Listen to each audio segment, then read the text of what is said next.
along the, let's say, scrap handling process, which starts at the beginning, of course, with the scrap procurement process, with material handling of scrap on site, with, let's say, finding the optimal material charge mix for the electric arc furnace to reach the, let's say, targeted chemical composition in the electric arc furnace, and EAF, and metal furnace.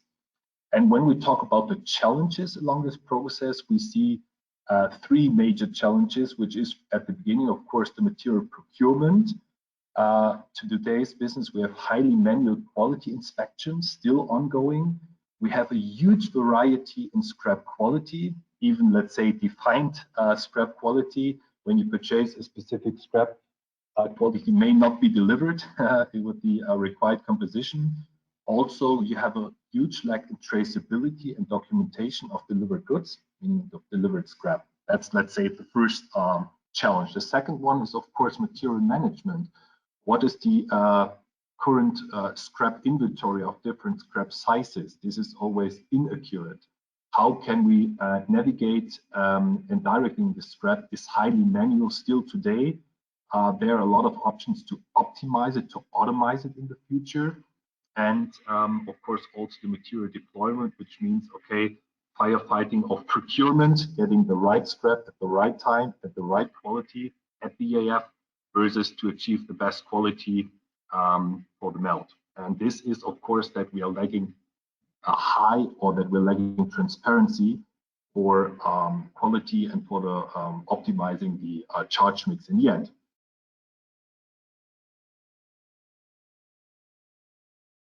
Has some peculiar needs.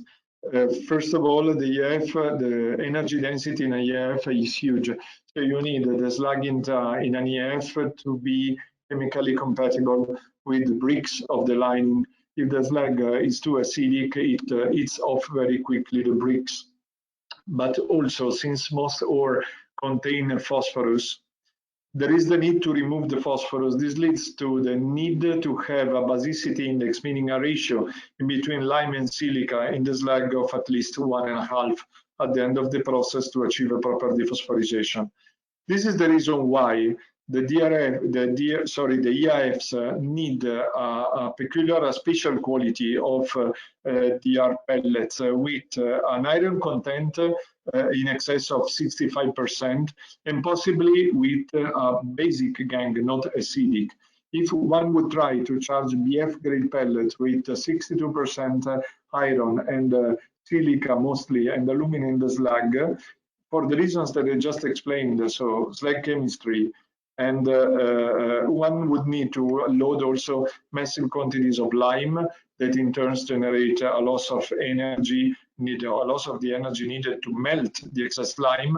But since in an EAF you also inject oxygen and you generate iron oxide, the more slag you produce, the more iron you lose to the slag. In the case here in the picture with pellets that are not so bad in the end, the losses of pellets of iron to the slag would reach about 15%. That's a lot, with also a very high electric energy consumption. So it is not, the bad pellets are not a problem at all for the module. The module just reduces the iron. They are unfortunately a problem for the EAF melter. This is why we began and study on a new route.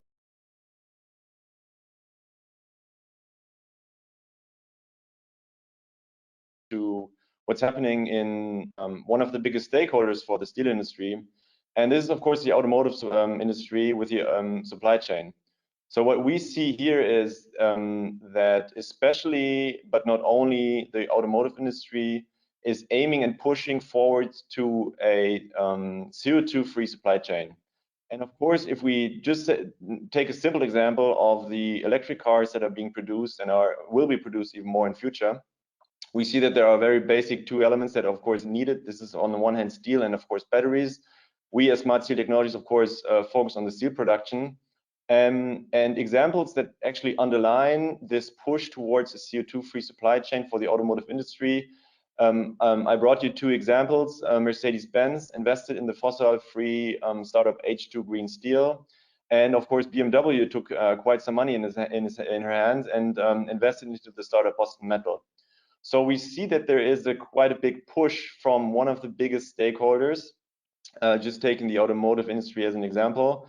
And what's happening is that sooner or later, of course, the automotive industry will ask steel producers to actually supply CO2-free or also CO2-reduced steel products to actually succeed in having a CO2-free supply chain as such. So sooner or later, the steel industry will have to have these products and will have to have the technologies that actually track all the necessary data to say, okay, each coil, each slab has exactly this amount of gram of CO2 or even non-CO2 attached to it.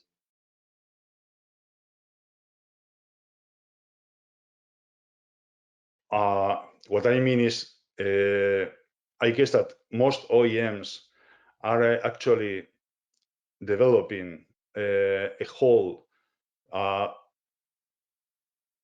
digital factory solution for the markets, but in a near future. And actually, most of the solutions that they are offering, sorry, are focusing in different areas, different services, as the scrap management that SMS explained us before. And this is going to, or potentially create, to struggling just a bit to the final customers. I am guessing that we should create common digital platforms, because advanced analytics can uncover critical insights from the vast amount of data already being collected, improving both the quality and speed of operations. To optimize these results, it is vital for all players to be able to collaborate on common digital platforms and to explore shared digital service business models. But rather than hoping for a single platform for all users, collaboration between OEMs and steel producers should instead focus on a deeper platform interoperability as platform of platforms. Similarly, producers should spend less on individual siloed features and solutions and instead invest in organization-wide platforms. The rise of affordable software leads aimed at smaller, often local infrastructure organizations are also promising.